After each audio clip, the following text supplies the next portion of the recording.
Selamat pagi pemirsa Radar Indonesia, kembali hadir menjumpai Anda dengan berita teraktual dan menarik dengan saya Revalinda, inilah selengkapnya. Pasca pembentukan BPBD, Wali Kota Mojokerto, kesiapsiagaan itu wajib, bukan menunggu bencana. Mojokerto, RI, Pemerintah Kota Mojokerto 24 September 2025 melalui Dinas Komunikasi dan Informatika menggelar dialog interaktif bersama media sebagai bagian dari sosialisasi penanganan bencana pasca terbentuknya Badan Penanggulangan Bencana Daerah, BPBD, Kota Mojokerto. Acara yang berlangsung di Namu Cafe, Sentra IKM Batik Maja Baramawastra ini dihadiri oleh Sekretaris Daerah, perwakilan media, serta sejumlah pejabat terkait. Dalam sambutan pembuka, Sekretaris Daerah Kota Mojokerto menyampaikan apresiasi atas kehadiran rekan-rekan media dalam acara dialog interaktif sore hari ini. Beliau menjelaskan bahwa acara ini sedianya akan dihadiri langsung oleh Ibu Wali Kota Mojokerto. Namun karena adanya agenda lain, sesi pertama dimulai bersama narasumber Bapak Ganes agar waktu ramah tamah nantinya tidak terlalu lama. Kami juga menginformasikan bahwa panitia telah menyiapkan minuman dan snack yang dapat dinikmati di sisi kiri ruangan, ujar Sekda dengan hangat. Lebih lanjut, Sekda menegaskan bahwa dialog ini bertujuan untuk memberikan pemahaman kepada publik dan media mengenai perubahan signifikan dalam penanganan bencana di Kota Mojokerto setelah terbentuknya BPBD. Ia mengajak seluruh pihak untuk melihat perbedaan antara kondisi sebelum dan sesudah BPBD berdiri, serta memahami peran strategis lembaga ini dalam meningkatkan kesiapsiagaan dan respons terhadap bencana. Kami akan memperkenalkan Kepala Pelaksana BPBD Kota Mojokerto kepada rekan-rekan media, termasuk lokasi kantor dan tugas pokok serta fungsinya. Hal ini penting agar koordinasi dan komunikasi ke depan dapat berjalan lebih efektif, tambahnya. Sekda juga menyampaikan harapan agar forum ini menjadi wadah sinergi antara pemerintah daerah dan media dalam membangun ketangguhan Kota Mojokerto terhadap bencana. Ia menutup paparannya dengan menyampaikan terima kasih atas kontribusi media yang selama ini telah aktif mendukung penyebaran informasi publik secara konstruktif. Dalam sesi pemaparan, Bapak Ganes menjelaskan bahwa pembentukan BPBD Kota Mojokerto mengacu pada Peraturan Daerah Nomor 2 Tahun 2025 dan Peraturan Wali Kota Nomor 6 Tahun 2025. BPBD diharapkan menjadi garda terdepan dalam penanggulangan bencana, mulai dari mitigasi, kesiapsiagaan, hingga respons dan rehabilitasi. Wali Kota Mojokerto, Ika Puspitasari menegaskan, pembentukan BPBD bukan berarti berharap adanya bencana. Menurutnya, langkah tersebut merupakan bagian dari upaya kesiapsiagaan yang menjadi kewajiban bersama. Semangatnya bukan kemudian karena ada BPBD berarti harus ada bencana yang ditangani. Kita tetap berupaya bagaimana jangan sampai ada bencana. Tapi kesiapsiagaan adalah kewajiban kita sebagai manusia. Siap siaga itu artinya waspada, dan kewaspadaan harus didukung dengan pemahaman yang benar, tuturnya. Ning Ita, sapaan akrabnya, menambahkan bahwa edukasi kesiapsiagaan harus digencarkan sejak dini agar masyarakat memiliki kesadaran tinggi menghadapi risiko bencana. Edukasi tersebut bahkan mulai diarahkan pada anak-anak usia TK. Kita tidak pernah berharap ada bencana. Sudah cukup tahun 2024. Mana yang bisa dicegah melalui pembangunan, itu lebih penting.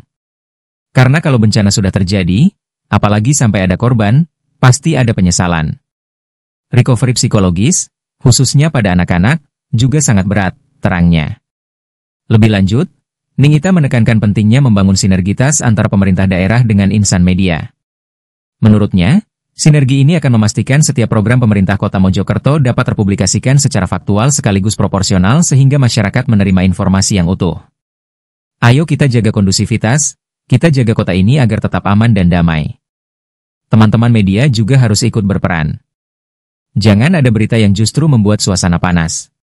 Kalau damai, insya Allah semua akan lebih mudah dihadapi, pungkasnya. Pak Sekda ndangak aku melok ndangak. Nek grodok soalnya aku melayune kayak rirokan iki. Iki kok koyo siaga bencana iki mah. Gak tenang iki tadi. Makanya itu kan ada pendopo, kenapa nggak di situ saja gitu loh? Kan lebih tenang di pendopo ya kan? Jadi kita nggak was-was. Ngene iki dadi gak fokus aku mah. Itu ada pendopo, saya pikir bisa dimanfaatkan kan. Kalau cuman segini kan cukup ya pendoponya ya, itu kan lumayan di sana. Bapak Ibu semuanya, Pak Sekda, Bu Kadis Kominfo, Pak Kalaksa dan rekan-rekan media semuanya, ini kayaknya di periode kedua baru ini ya saya ketemu sama dia. Oh, wis 2 kali dah. Hah? Oh, nek ambek Mbak Dwi tambah bentino aku sampai kancane gitu. Jadi memang untuk bisa kita diskusi seperti ini itu penting ya, membangun sinergitas bagaimana program pemerintah Kota Mojokerto bisa terpublikasikan secara faktual sekaligus proporsional. Karena saya melihat berita di media selama ini gak proporsional blas. Tapi bukan mengita kalau kemudian harus bingung dan waspada. Saya orangnya proporsional kok gitu. Dan saya tahu apa yang harus saya lakukan, bagaimana saya harus bersikap.